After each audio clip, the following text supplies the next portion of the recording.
Bonjour à toutes et à tous, bienvenue dans Parlez-vous cinéma, l'émission du Festival international du film d'Amiens. Aujourd'hui, nous recevons le scénariste François-Michel Allegrini qui vient présenter Ashkal, un des longs métrages en compétition officielle cette année au FIFAM. François-Michel, bonjour. Bonjour. Alors Ashkal est votre premier long métrage aussi Oui, c'est mon premier long, ouais.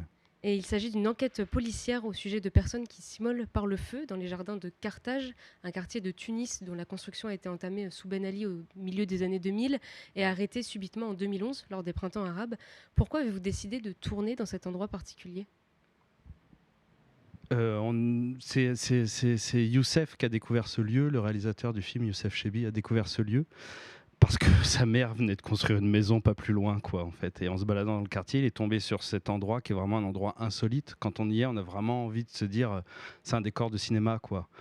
Et, euh, tout de suite, il s'est renseigné sur ce lieu, donc pour nous, c'était extrêmement fort parce que c'est vraiment les ruines. Enfin, c'est un peu comme le mur de Berlin quand on va à Berlin, quoi. C'est les cicatrices d'un pays qui sont visibles, quoi. C'est des ruines modernes.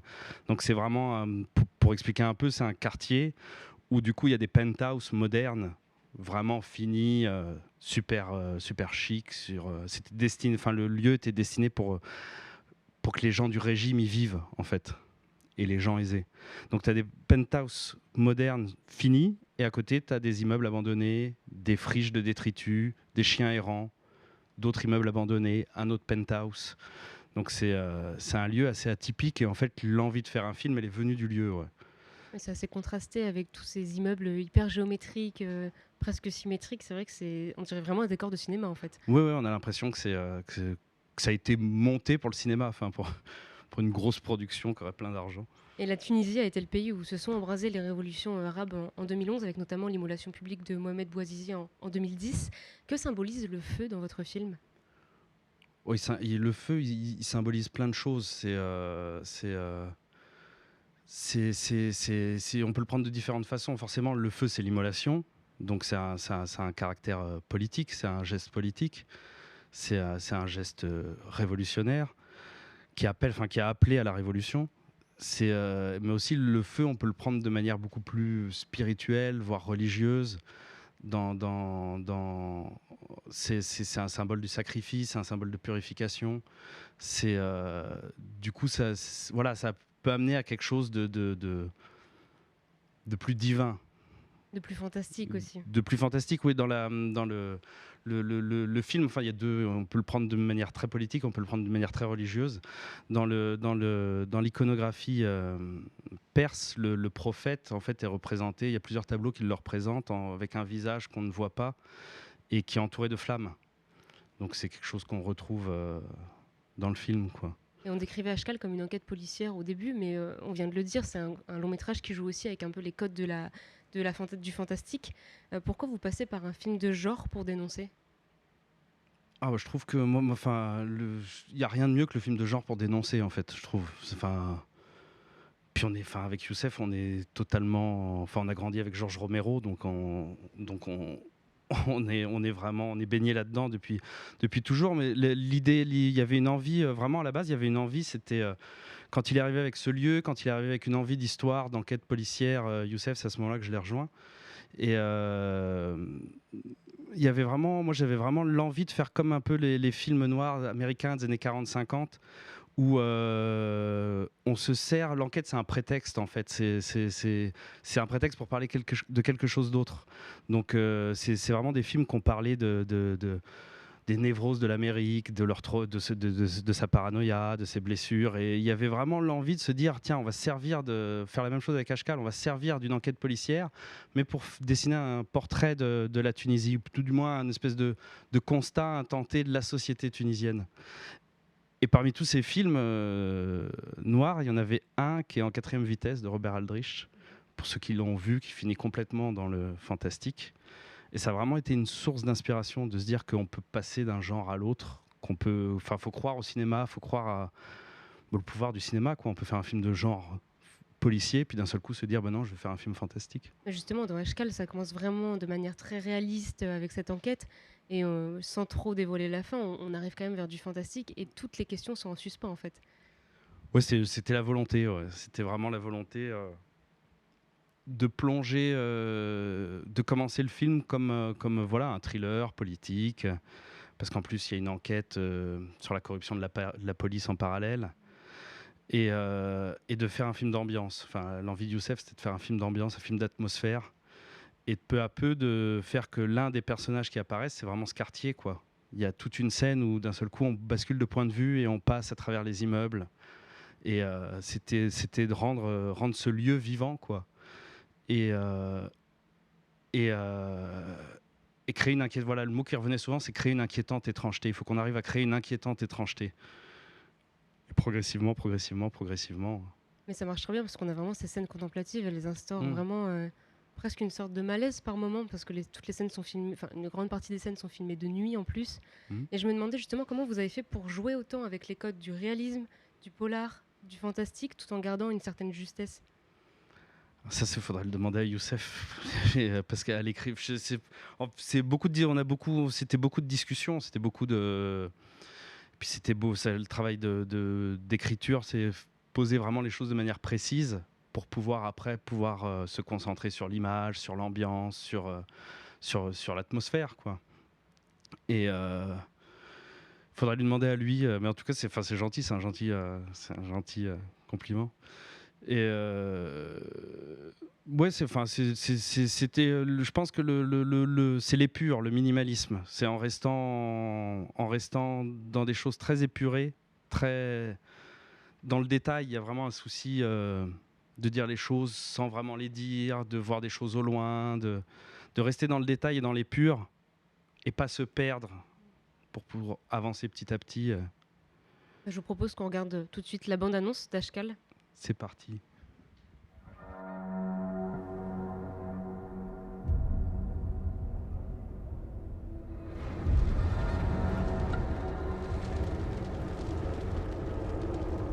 ما لقيت حتى اثر جروح غريبه شويه. عليه غريب؟ على خاطر اللي يحرق روحه يجري في الاتجاهات الكل. السيد هذا كأنه سلم روحه للنار وما قاومش.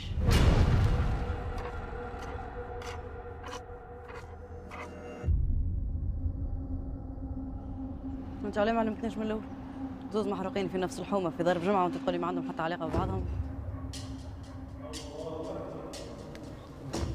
والراجل اللي معاه تقولش عليه يعدي لها في النار بيد شو تسمى شعوذه؟ نمشي للجيلان نقول له فما مشعوذ ولا سحار يعدي في النار بيديه للناس. حان الوقت لإصلاح ما مضى ومصالحة المواطنين مع وطنهم. أما الأمور يلزمها تتغير. شو قديش الواحد يحرق رواحه. لوجوا على واحد مختل عقليا يحرق في العباد. ماهوش يحرق فيهم بيديه، يحرض فيهم باش يحرقوا رواحهم. وطلعوا كلوطة.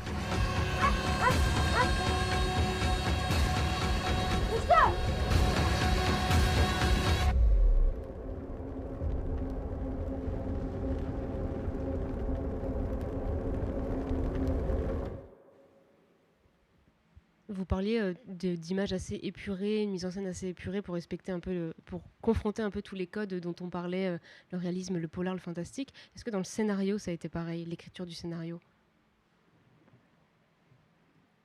L'écriture du scénario, au début, elle était très touffue. Enfin, écrire, c'est réécrire. Donc, il y a eu, je ne sais pas combien de versions du scénario. Mais et on s'est fait une dernière version sur place au moment de la prépa. Et là, voilà un mot qu'on répétait souvent, c'est faut être acerbe, faut tailler, quoi, faut que ce soit tranchant, quoi. Même dès l'écriture pour que justement ça apparaisse aussi à l'image. Ouais. Et pour l'écriture des personnages, ça a été pareil. Donc dans les rôles principaux, je rappelle, on a Mohamed Houssine Graya pour le flic un peu bourru, assez expérimenté, et puis Fatma Oussaifi qui joue une jeune policière mais assez audacieuse. Ça a été pareil pour écrire, inventer ces personnages. Alors il y a Fatma, Youssef a toujours voulu faire un film avec elle. À la base, elle est pas comédienne, elle est danseuse. Enfin, du coup, elle est comédienne d'une certaine manière, mais donc c'était son premier film à elle aussi. Et enfin, c'est une rencontre. C'est parti d'une rencontre. Et Et c'est un personnage qu'on a beaucoup travaillé pour lui donner à l'écriture, hein, je veux parler, une crédibilité, de l'authenticité, parce que on est dans un monde masculin, c'est une femme. On a souvent eu la question de mais est-ce que c'est légitime, une femme flic à Tunis, etc. Et nous, c'est quelque chose qu'on a beaucoup défendu en se disant que mais oui, c'est un monde corrompu et qu'il faut que ce soit un personnage différent qui puisse voir les choses autrement, parce que sinon c'est le même milieu, quoi. Batal, il est corrompu, il fait partie de cette société passée. Donc c'est un personnage qui a été dur à travailler, mais à force de réécriture, ouais, on a réussi.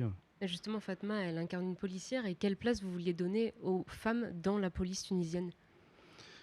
Comme je disais, il y a eu beaucoup de questions là-dessus. En plus, c'était à Tunis, il y a un moment où il y avait beaucoup de pubs. On y a passé beaucoup de pubs avec des femmes policières, la police recrute, etc. Mais on sait très bien que c'est de la mise en scène, quoi. C'est totalement faux. Et nous, on a voulu l'assumer, mais vraiment pour trancher, quoi. Pareil, c'est peut-être pas forcément extrêmement réaliste. Certains diront oui, d'autres non, mais on voulait trancher là-dessus. On voulait se dire que nous, on a envie de faire un film comme ça, quoi. Et d'ailleurs, c'est Fatma qui regarde les vidéos très difficiles des personnes qui s'immolent en public sur un téléphone.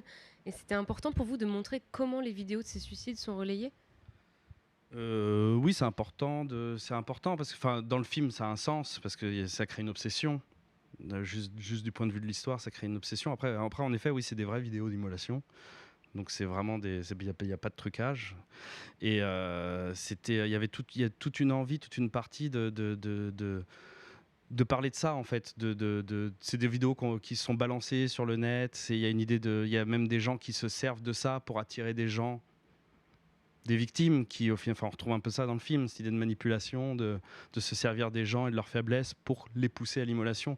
Parce que, on parle d'une immolation, celle de Mohamed Bouazizi, mais en Tunisie, il y en a des centaines. Hein. Même pendant le tournage, il y en a eu une alors que le film se tournait, quoi. C'est un geste qui est c'est un geste dur, mais qui est là, c'est assez quotidien, quoi. Et qui même a tendance à se banaliser, quoi. Et je trouve qu'il y a une tension aussi tout au long du film, pas seulement par rapport à ça, mais aussi dans l'ambiance, comme on disait tout à l'heure. Comment on construit une tension comme ça tout au long d'un film au cinéma? Une tension, on la construit, ça passe, je pense, beaucoup. Donc oui, dès l'écrit, on se dit, là, on va faire une scène un peu tendue, mais après, il y a ce qui se passe au tournage, mais c'est vraiment un travail de réécriture à la fin, c'est le montage, quoi. Et la musique, qui est très atmosphérique, qui est très... qui est extrêmement forte et présente dans le film. Et ça passe par tous ces aimants-là. Ouais. Moi, j'étais très touchée par les images. Je vous disais tout à l'heure en off que la lumière est assez importante, j'ai l'impression, dans ce film. La majorité des scènes sont tournées de nuit. Et j'ai l'impression que vraiment, il y a un côté très photographique, parfois même inspiré de la peinture. Je me souviens d'un plan où on voit Batal en train de fumer dans le rétroviseur de la voiture. Et on voit vraiment que sa bouche qui aspire la cigarette.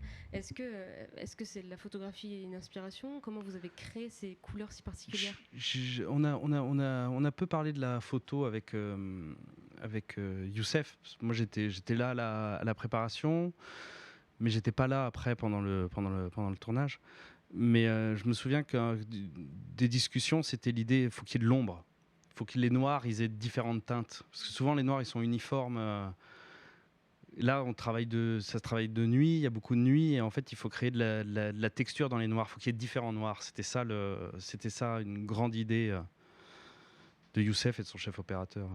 Maintenant, j'ai une question qui n'a absolument rien à voir, mais on est au Festival du film à Amiens, et vous êtes des anciens étudiants de la fac d'Amiens. Est-ce que vous avez quelques souvenirs à nous partager de cette période amiénoise? On en a plein, ouais, lesquels on a le droit de dire.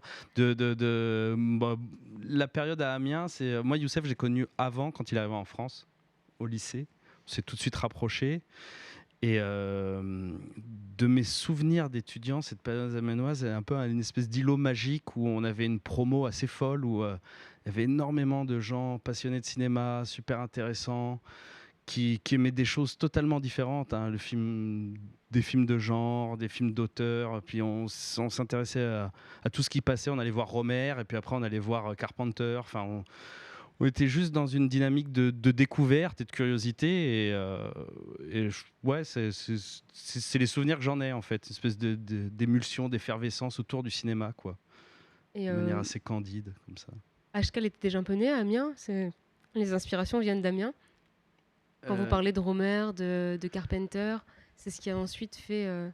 Les inspirations d'Ashkal, on a tout, pour moi, on a tous un espèce de musée imaginaire qu'on trimballe, donc même consciemment ou même inconsciemment. Moi, je me suis rendu compte, j'aime beaucoup les cinéastes qui ont un rapport fort au paysage. Donc pendant le scénario, je parlais beaucoup de Wim Wenders, de Herzog, de Tavernier. Puis il y en a un que j'ai jamais cité, puis j'ai revu un de ses films il n'y a pas longtemps, Francesco Rossi, Cadavrexki, qui est un cinéaste que j'avais découvert quand on était à la fac.